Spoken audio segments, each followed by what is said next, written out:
Hi friends, today topic is GPS spooning. இந்த topic ஏன்னு சொல்கிறோன்னா டெல்லி நியர் ஃப்ளைட்ஸ் எல்லாமே இந்த இஷ்யூவால் பேஸ் பண்ணியிருக்கு அப்படின்னு நியூஸில் வந்துச்சு. முக்கியமான பாயிண்ட்ஸ் என்னென்னா, ஸ்பூனிங் அப்படின்னா ஃபேக் ஜிபிஎஸ் சிக்னல் மூலமாக ஏர்க்ராஃப்ட் சிஸ்டத்தை மிஸ்லீட் பண்ணுற மாதிரி இருக்கும். நியூஸில் என்ன சொல்லியிருக்காங்கன்னா 60 நாட்டிக்கல் மைல்ஸ் ஆஃப் டெல்லி அந்த ரீஜனில் ஃப்ளைட்ஸ் எல்லாம் இந்த இஷ்யூ பேஸ் பண்ணியிருக்கு சொல்லியிருக்காங்க.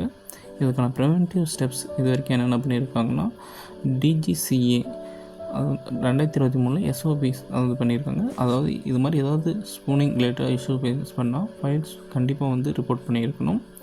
தென் இன்ஹெரிட்டல் ரெஃபரன்ஸ் சிஸ்டம், அது மூலமாக ஜிபிஎஸ் இல்லாமல் கூட ஃப்ளைட்ஸ் 5 hours சேஃபாக லேண்டிங் பண்ணுற மாதிரி இருக்கும். According to IATA and ICAO, ரெண்டு ஆர்கனைசேஷனோட ஹெட் குவார்ட்டர்ஸ் மோனோட்ரையில் இருக்குது கனடாவில். ஸ்பூனிங் ரிலேட்டட் அட்டாக்ஸ் 220% ரைஸ் ஆகிருக்குது பிட்வீன் 2021 to 2024. இந்தியாவில் பார்த்திங்கன்னா 465 இன்சிடென்ட்ஸ் ரெக்கார்ட் ஆகிருக்கு 23 to 25. மோஸ்ட்டாக அமிர்தசர் ஜம்மு ரீஜன் தான் அஃபெக்ட் ஆகிருக்கு. ஃபிலிம்ஸ் எக்ஸாம் பெர்ஸ்பெக்டிவில் ஸ்பூனிங் ஜாமிங் டிஃப்ரென்ஸ் என்னென்னா, fake news versus block signals.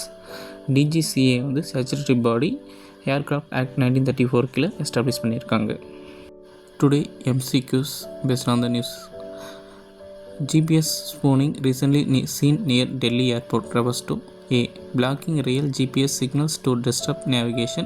B. Transmitting false GPS signals to mislead navigation system. C. Monitoring aircraft through radar interference.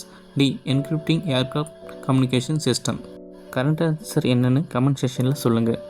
Thanks for வாட்சிங். Please like, subscribe our channel friends. இது போல் நிறைய question இருக்குது.